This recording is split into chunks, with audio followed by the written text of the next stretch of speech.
Welcome to the Franchise Woman Podcast, where passion and purpose collide, profits are made, and relationships forged.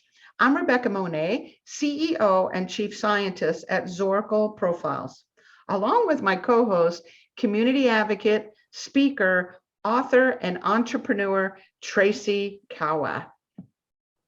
Our special guest today is Amy Phillips. Amy Phillips is a dynamic marketing executive with more than 20 years of experience working with some of the world's leading family entertainment brands like Pepsi, Dave & Buster's World Headquarters, Main Event Entertainment, Drive Shack, and most recently, she leads Altitude Trampoline Parks as their Chief Marketing Officer. Amy has successfully developed industry-changing consumer promotions and launched brand concepts that have served to positively reimagine the entire family entertainment experience. Amy's campaigns have yielded incredible honors, including the American Marketing Association's, the AMA, New Product Launch and AMA Marketer of the Year. So lots of fabulous accomplishments. Amy, we're so glad to have you. Thank you. I'm super happy to be here. Amy, you have obviously a lot of experience, like Rebecca said, a lot of accomplishments. You've held some really impressive positions, even with some very highly recognized name brands. I'm curious if you were to say that you had a theme that went across the timeline, like if there was a common thread that you took from one end of your career and weaved it throughout all the way up until today, what would that one theme be?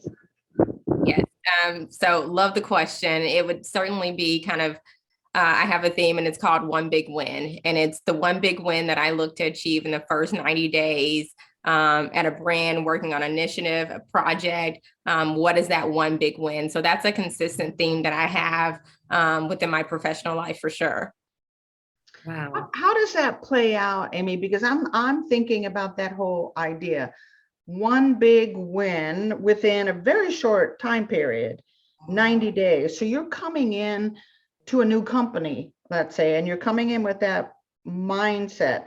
What does that all entail? Because you're having to pull teams together and figure out what that one initiative is very, very quickly. Absolutely. And I think one of the things is within your first 2 weeks, really aligning with the senior team on really what are the kind of the 3 or 4 big strategic initiatives, right? I quickly try to identify the strategic initiative that I'm super excited and thrilled about achieving, helping, leading on behalf of the team, and really kind of volunteer to take on that effort in the spirit of, obviously just being a team player and kind of leading that on behalf of the team. And you guys know kind of the SMART, making sure that kind of within that, period, I'm making sure that there's specific, measurable, actionable items that we're going to look to, really get there within that 90-day period.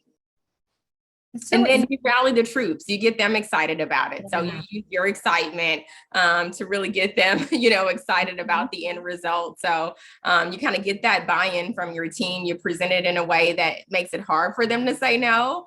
And you really get those who authentically want to kind of be part of the success of that initiative. Yeah, that enthusiasm becomes infectious. Absolutely. Absolutely. I have found that there are some people who really can see that huge, big vision. And then other people work so well in the details. It sounds like you really partake in both, that you consider yourself to be very proficient in both. Would you say that, or is there one that you favor over the other?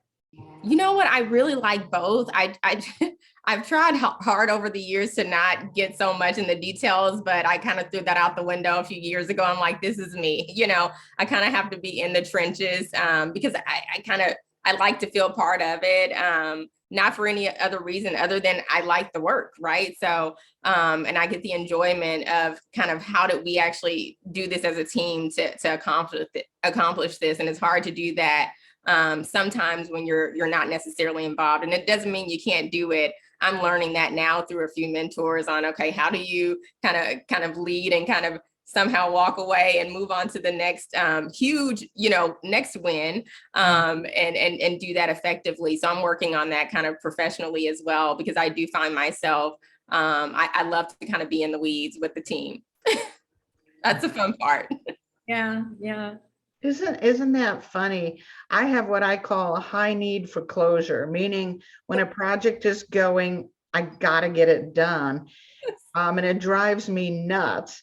And I love hearing that you actually enjoy the process, and so much so that actually sometimes you might get caught up in the weeds, because I think some of us that have that high need for closure, which is we only get joy out of the end result. We don't get any joy out of that process, but it seems like you do, and you have to remind yourself, okay, I'm strategic. I'm strategic, and I need to build a team around you. So that's admirable.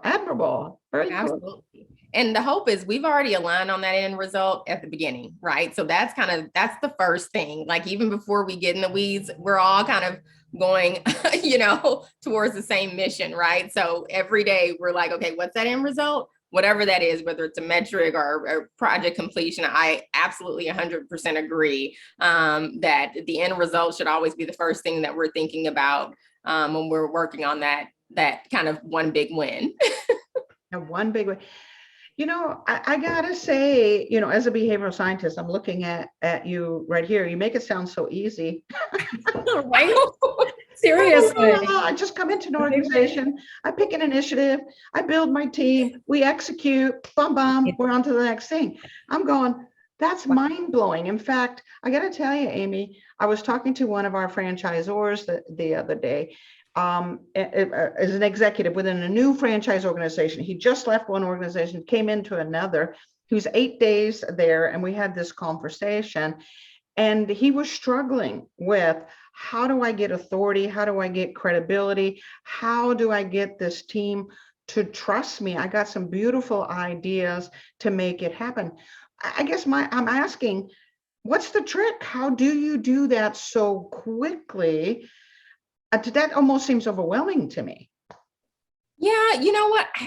And I guess I don't necessarily see it as overwhelming, more than this is an exciting challenge, and it's something that I'm going to own, right? So it's something that, and not to say without the team, I can't get it done, but we've already aligned on this is something that's important for the organization. So we're past is this something that we think can move the business? Like, we're all aligned there. So I think that in and of itself kind of gets the support of the team. But even if it doesn't, your passion is going to kind of take it at least 50% there. And if you need, some people along the way, especially at to your point, at this level, at an executive level, we kind of have to have that, we kind of have to have that in us, the power of completion, because, why are we there, right? So kind of, we're all there with an end in mind. And I think working in private equity entities, that's really kind of all you're thinking about. You're always thinking about, okay, how are we going to launch this new concept? How are we going to sell this concept? How are we going to grow this concept? So sometimes it is there's a certain mindset there. And for me, there's always kind of a very definitive timeline for me. So. But yeah. That's what I say. I want to be in your head. I want to be in your head. I already know that, Rebecca, I already know that you want to clone Amy. No. and have one just, historical profiles. I get that. So I have a million questions. But I think that what's really driving me is thinking about how, for you, it sounds like the process itself is the journey. And it sounds like plus you also have this concept of enrolling the team in your enthusiasm.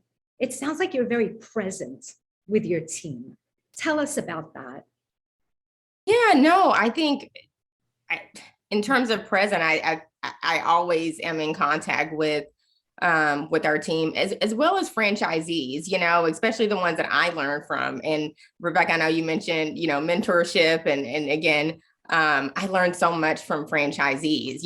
Many of them have multiple businesses, so they're mentors to me in a lot of cases. So I feel like I learned so much, and I think it's what I should do in terms of kind of mentoring and learn the things that I learned from other people, and kind of teach those things to other people as well. In fact, one of my mentors now happens to be my boss, Mike Rotondo. I wasn't in franchising prior to working with Altitude, but I've been in private equity. So NRD Capital, it was just obviously the entity that operates and manages Altitude as a holdco. But Mike has been instrumental. He's been the CEO at 1-800-Flowers, Edible Arrangements. And so really learning how to foster kind of the franchisee relationship has been something that, again, has just been instrumental for me, because they've been mentoring me, and I've now wanted to be mentors to so many other people. So specifically women, I've been mentored by quite a few women franchisees, and it's been amazing. I have one franchisee here, and I'm in Dallas, Texas. I call her location, her altitude, my altitude.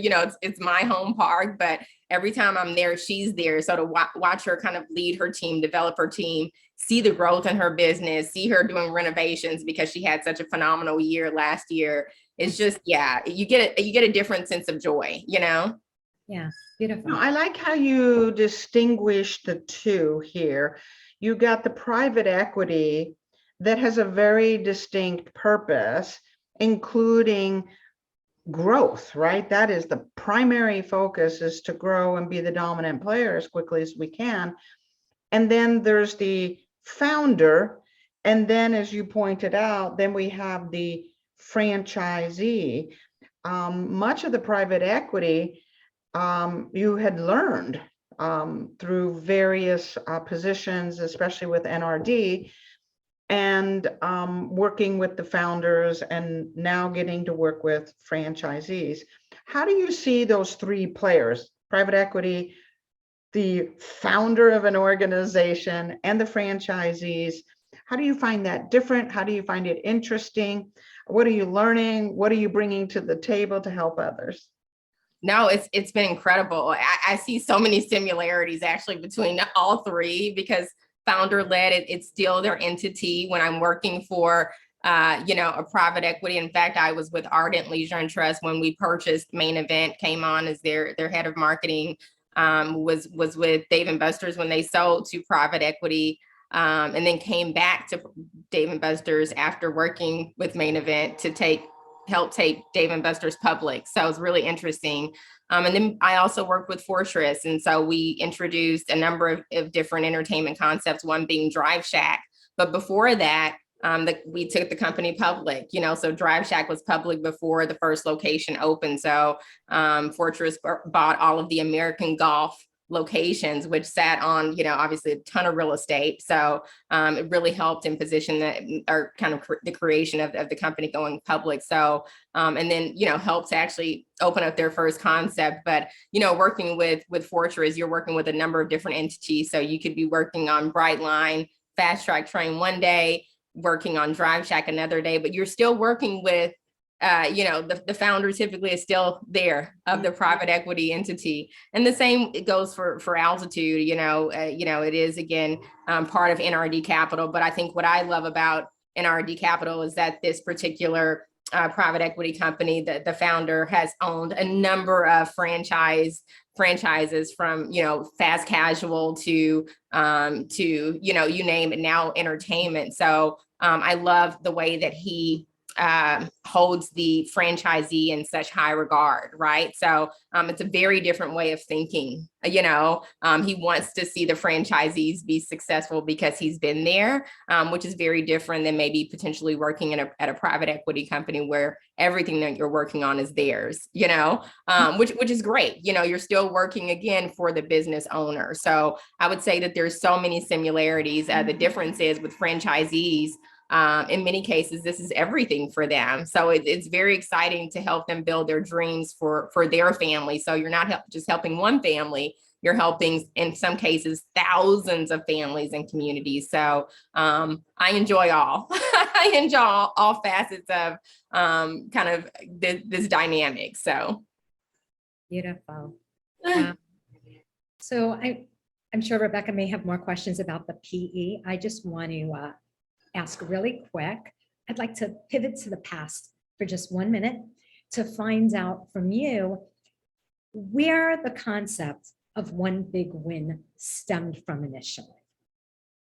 Oh goodness, definitely my parents. My dad has been a working professional my entire life. You know, he was with Texaco. He was in oil and gas my entire life and his entire career. So he's with Texaco for, I don't know, 20 plus years, and then helped facilitate the merger between Chevron and Texaco. So I really saw him as just, you know, such an amazing role model in terms of the things that he had to overcome in terms of, you know, again, building out call centers overseas when there was no such thing at the time, and, you know, merging two of the largest companies in the world at the time. So for me, hiring the now, you know, CEO of Chevron. So I just saw him, you know, just making things happen over the years and being so devoted, you know, but then also being a mom now. I think when I graduated from college, I saw my mom in a different light. I'm like, wow, this has to be the hardest job.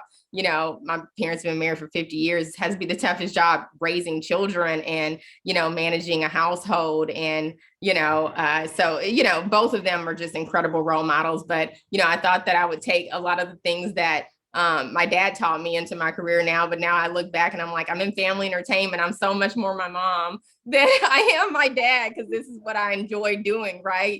You know, working with children and families and, you know, fun, right? So I've really kind of only been kind of in the entertainment industry my entire career, from Pepsi, Blockbuster, you know, you name it, Dave and Buster's Main Event, you know, so it's been a fun ride. Like you took the best of your dad and the best of your mom, and here you are sitting in front of us, you know, all the values that your mom taught you about family and children and a balanced life and all of those things. And then your dad's business savvy at a very high level. I'm curious. I'm of a different generation than you are. And I certainly didn't hear my father talk about business at the dinner table. How did you learn? Did he kind of just, is this just part of his conversations with you? I mean, obviously we learned to some degree vicariously, but was he open about what was going on at work and what he was up to? I think in a lot of cases he was. I mean, you know, there were unions at the time. There's still unions in oil and gas. So, you know, there would be people calling our house. You know, people weren't calling cell phones at the time. So, you know, I was privy to a lot of things that maybe I probably wouldn't have been privy to had there been a cell phone, right? So, you know, there was no, let me take this phone call in you know, another room where there were two phones. And so I could hear a lot of the things that my dad would discuss, you know, over the weekends. He was in HR. So he was the head of HR. So you're dealing with people. So we'd have, in some cases, people coming to our house in many cases, because again, that's how it was during that time. So while I was quiet, because I, you know, obviously was always taught that, you know, when adults talk, you kind of just be quiet. You couldn't help but listen. So he couldn't stop me from listening to some of the conversations. And I mean, my grandfather was an entrepreneur. So I just grew up around, you know, very determined people. My uncle was one of the first African Americans that played in the NFL for the Cincinnati Bengals. So just very driven family. So yeah, I think just kind of being privy to them led to a lot of passions in a lot of areas. But I just kind of landed on all things family. But I also like to have a lot of fun, if you know me personally. So I couldn't think of being in a very serious role like that growing up. I knew that having interned there all 4 years of college, that I would never be in oil and gas. But I really enjoyed trading, you know, trading pipelines. I didn't know that was a thing, but I enjoyed it. I really enjoyed kind of learning from my dad. That's amazing. Beautiful. Really beautiful. You've been very, very blessed to have, you know, two very hands-on involved parents that just impart all of this wisdom on you, and just to be in that atmosphere. So you have a daughter from— Yes. So how do you feel that you convey that knowledge to her? Yeah. You know what? So It's a little different, I think, with her, I really, and it's such a different day and age. So I always kind of promote being your own best self, you don't have to be like me or your dad or like Mimi and Papa, which were grandparents, and her, you can be who you want to be, you make the decision. I'm just a person that's going to help kind of direct you in the decision that you want to go. So I really like to really foster that independent thinking. So if there's something that she's excited about, I try to foster that for her, and still guide her along the way. So, but again, she's at that age where she obviously is so much smarter than I am. So, there's that balance as well. So, but yeah, it's been great. She's been fortunate to also grow up in family entertainment because, as a very young, I was actually, we were pregnant with her when I opened up Dave & Buster's in Minnesota, right? So she's kind of been in family entertainment her entire life. So she's been in commercials, she's been, in some of the print ads. And so she's seen me also be kind of a working, mother. And so I think she respects that and she understands that as well. So I'm just hoping that she gleans something along the way, just by just seeing, what we've done together. Yeah. Which is honestly how you learned, right? Through observation and eavesdropping and whatever it is, right? You learn through normal conversations around the house and what was going on. It's amazing how much children pick up, even without a conversation, how they pick up through our attitude. And you have such a beautiful attitude, and you have this way of inspiring and pulling out of individuals. Sounds like not just for your team and those that are working with you, but also with your daughter, which kind of leads me to my next thought. I love the word mentorship. Mm-hmm. And it seems you are a natural mentor, not a hard line, you should be doing it this way kind of thing, but a natural mentor. Can you tell us a little bit about your feelings about that term and how it affects your life and what you see in the future? Oh my goodness. Mentorship is everything. Mentorship is why I'm here having this conversation with you. I've learned more through mentorship than I have in any other facet of my life. To your point, whether it's starting with my parents, whether it was in church or, even at school, but certainly over my professional career, I would say that it's been the best school, if you will. The best learning experience has been, from just some amazing mentors, working. I remember my first most significant mentor, April Spearmint, at Dave & Buster's. She said, hey, I think you're capable of doing our first national TV ads, in terms of producing it, in terms of, creating the schedule and things. I think I was in my early 20s, and she just believed in me. Working with Dave and Buster, those were mentors because you saw their vision of what they wanted for the brand, and to really be able to help grow that, and open 50% more locations, starting with them when they only had like 5 locations. So for me, I've just had so many mentors along the way. Charlie Keegan. So he and I were both hired by Ardent Leisure and Trust, the private equity company that purchased Main Event. And Main Event at the time was just a traditional bowling alley. And so that one big win was, how do we create this into a family entertainment center very quickly? And I'd come from Dave & Buster's, but I didn't know anything about bowling or food and beverage. I knew a little bit, but we had to create these traditional bowling alleys into what would be now the most, one of the most successful family entertainment concepts in the world, actually. So and he was a mentor for me. I didn't know about food and beverage. He, was an executive with Applebee's. So he bought kind of all things food to Main Event. I bought kind of the fun and, all things games, and how do we begin to build out attractions that would increase dwell time, that would have families come for that incremental visit and have these celebratory experiences versus just kind of one kind of traditional bowling experience. So just so many mentors. And as I mentioned, Mike Rotondo now, which I'm, again, super excited to work with him. I recently was promoted to president of the organization. And obviously, largely, this came from him and his leadership and mentorship really just over the past year, just his ability to believe in me and spend time developing and continuing to develop so many things in so many areas. Again, just an incredible mentor, and I know they're associates, but to me, they're mentors, they don't have to do the things that they do. They take the time and tell you, okay, here's some opportunities that you can work on. Here's another mentor that I think can help you as it pertains to public speaking, which I have a great fear of. I can never get on a stage, and he's phenomenal. I can have these types of conversations, but I really do have stage fright, so there's things that they can see and really kind of, help you in those areas. So he's been just phenomenal. And to your point, just watching him lead,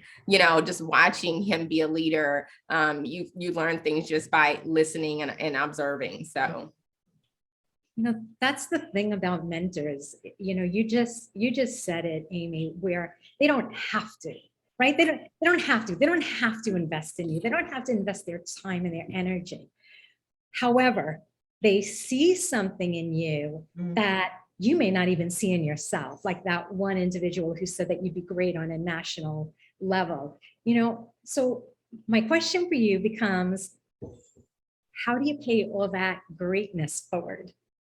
All of that you've received, how do you pay it forward? It's every day. I think you make it a mission, and not just with your team, with everyone that you meet, not just, I always think, how can I make this person's life better? And it may not be anything significant. It could be just a smile or hello, or how are you doing today? Because they hadn't heard that from anyone during the day. But I just think that you kind of set out to do that. And I don't know, it comes back to you for whatever reason, it just does. And you don't set out to do it for that reason. It just happens, and it just makes their life better as well. So I think you also help them kind of be a part of your bubble, because you guys are all kind of sharing, learnings and best practices, and, they're going to continue to share things with you possibly that you didn't know, and vice versa. So they just become, a lifetime resource. I can't think of anyone that I've disconnected with over the years. It's always kind of grown over the years because of the ability to just kind of be open and sharing, things that maybe they're interested in, or, maybe you heard them mention, I live in Boca Raton, and you're like, hey, have you checked out this fabulous restaurant? I think just caring enough to care, and it really helps when, especially in this dynamic, we're all kind of working remotely, and it's hard to get so, disconnected, because you just can. It's easy to do that. So I think you just make it a habit. Like, no, what am I going to do to impact someone's day to day? And just pick that one person. And even if it's just like a 2-minute conversation or a text, I have a mentor, interestingly enough, and she was like, I send like these crazy emojis, not emojis, but these crazy kind of, oh my goodness, I can't think of what they're called, but she sends like these memes, gifts or memes kind of once a week. And she must have a catalog of them, because they're the craziest. I'm like, where did you find these? And it's always so appropriate for that time of day or for that moment. And that's the one thing that she does to kind of just, again, be a great mentor and just show people that she's thinking of them. Again, that's her idea, but I love it. So again, it's just kind of sharing those things as well with people who are like-minded, that you can help make somebody else's day that much better, So anyway, I can go on that. Oh my gosh. And as you know, here at the Franchise Woman, our emphasis is on where passion and purpose collide, where profits are made. And this so important piece that you just brought up, which is about relationships being forged. And relationships do take time. They do take a conscious effort on our part, on a day-to-day basis, to show someone we care about them, we love them, we wish them success, whether we're, offering some advice or offering some encouragement or inspiration, or just a silly meme, just to say, hey, I'm thinking of you. I think all of us want, at the core of who we are, we want to feel we have some significance in this world and to one another. And it sounds like not only were your mentors good at that, but you are good at that, of making others feel loved, others feel significant, others feel that you have their back, or however you would describe that. I hope so. I hope so for sure. It sounds like it. So, especially in today's world where we're all kind of working remotely and feeling disconnected, it takes a little bit more effort to do just those kinds of things. All right, I have a final question, and then Tracy, we're going to have you wrap up. So here's my question. The biggest obstacle or most defining moment in your life? What was the biggest obstacle in your life that you had to overcome, and how did it ultimately define who you were? Oh, goodness. Wow. That's a good one. That's a full mouthful, isn't it? Yeah. Personally or professionally, I don't know. Either. Oh, goodness. There's been so many defining moments, but goodness. I'm trying to. It's just like, I got this list, Rebecca, 22 of them. Which one should I pull out, right? I know. There's so many. There's so many. You know what? I think one of my, I don't know, probably defining moments was probably, in my professional career, and I've never done this before, but going from one concept to the other, then going back to the one concept, then going back to the other. So I think, as I mentioned, I worked with, Dave & Buster's for about 4 or 5 years, and really kind of growing the brand, very small department in marketing. I think it was like 2 or 3 of us. So we're literally just growing these concepts. We're picking everything from furniture to games, you name it. And then Ardent Leisure and Trust reached out to begin to kind of grow Main Event. They had purchased AMF bowling, traditional bowling in Australia, New Zealand. And I'm like, wow, this could be really cool. My one big win is that I'm going to help with this acquisition. We're going to go from 4 locations to, 300 plus overnight, kind of make this happen. So that was great. It was super exciting. But then, I got called from my old boss at Dave & Buster's and said, hey, this is a unique opportunity to help the company go public. You're not in marketing. You're not in, we're going to just create this role for you. And it's really on the strategy side. It's, how do we begin to kind of bring things in-house, so help build out the call center. And really that was such an interesting position for me, because it wasn't kind of traditional marketing. It was truly helping, position this company to go public. So really touched on the people side of things, having to make very tough decisions that I'd never been involved in. It wasn't kind of the glitz and glamour of let's do some great ads. It's really kind of on the people side, and, just working hand in hand at the time with a mentor his name was Dolph. He was the president of the company. And again, he created this role for me to really just kind of help position the brand to go public. And so that was such an exciting time. And, I said, hey, if I do this, I'm probably not going to work for a little while. The company went public. Dave & Buster's went public. By the way, just as I'm speaking about this, I'm reminded that Dave & Buster's bought Main Event 2 weeks ago.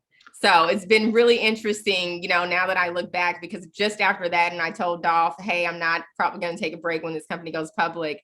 My old boss, Charlie, called me after the company went public and said, hey, I need you back at Main Event. And so I went back for a short stint and then moved to Fortress. But that was such an interesting, I'd never had that happen. Both companies were very friendly with one another. They knew that was the case. So it was so I think how I navigated that was, I never crossed any lines. I always had a level of ethics and getting the job done. So again, focusing on the strategy at hand for that brand, because they're sometimes different. One could be an IPO. The other could be, hey, we're just trying to grow the number of units. But being true to who you are and having a level of ethics can allow that to happen, because I'd never seen that happen, and it was the first. Yeah. It was the first. So anyway, that would probably be a defining moment for me, on, you know, how I looked at my character and how other people saw me. I never really was concerned about that, but at the time I'm like, I wonder, are they okay with this? You know, I'm okay with this, and I didn't do anything, you know, and it just worked out. And so, yeah, there was no trepidation or anything like that. So anyway, that would be one. So here's what I found. I'm sorry, Tracy, I got to say this. I just got to say this. Yeah, take it. Here's what's fascinating to me. When I asked that question about the biggest obstacle and how it defined you, you got lost for a minute. It's almost like the word obstacle is not part of your mindset. So you had to take a few seconds, and Tracy, you probably already had this. You had to take a few seconds and switch. Okay, I can't think of an obstacle, but I can think of a challenge. So it's almost like that word doesn't exist to you. It kind of puts you in this. And then when you shared it, this character, this ethical being that you are, that you can go over here and back again and back again. And then those two companies come together. You know, we call that in my business co-opetition, right? You saw two companies look like they're in competition, but they learned how to be cooperative. So co-opetition. And you kind of saw that where you had no trepidation to help both organizations, and ultimately look what's happened. So bravo. Tracy, I'm sorry, I'm sure you exactly were going to say. I know how your mind works. Yeah, I love that word, co-opetition. I do too. I absolutely love it. Yeah. So this is usually where we ask where our listeners can get a hold of you. Sure. And learn more about Altitude Trampoline Parks. Absolutely. Definitely check us out on LinkedIn. Feel free. I'm Amy Phillips on LinkedIn, which is the best way to get in contact with me at any time. And then we also have Altitude Trampoline Parks LinkedIn page as well. So would love to share, you know, more information on all things franchising with anyone. It's such a fun brand. You know, our tagline is active, family, fun, actually, as you can see here. So we're really all about that. But we're, again, just growing in communities across the country. We're at 80 plus locations, looking to grow to 100 plus by the end of this year. We have about, I don't know, 6, 7 under construction now. So just, it's been an exciting year. Wow. Tracy, what are your final thoughts on this incredible woman? She's amazing. So you're amazing. Tracy. I think in addition to character and ethics, the thing that really jumps out about you to me is your passion and then your humility. And I think that is what endears you to people, and why people see so much in you that they want to take you under their wing and groom you and help you rise to your next level. So I'm going to make a prediction, which is that you are soon going to I'll take it. come to love public speaking. Yeah. Okay. Because I know if somebody said that Amy Phillips is speaking, I would definitely get a ticket to come watch you speak, just for the character, ethics, passion, and the humility. I would want a full dose of that. Well, So thank that's you. prediction moving forward, and I'm just really excited about your future. Thank you so much. And I would welcome any mentors in that space. Thank you. And seriously, I've really enjoyed speaking to you both as well. Thank you so much. We're so delighted that you were here. So the rest of you listening in to this interview, The Franchise Woman, where passion and purpose collide, profits are made and relationships are forged. Tune in next week for another interview. And again, Amy, thank you. Thank you.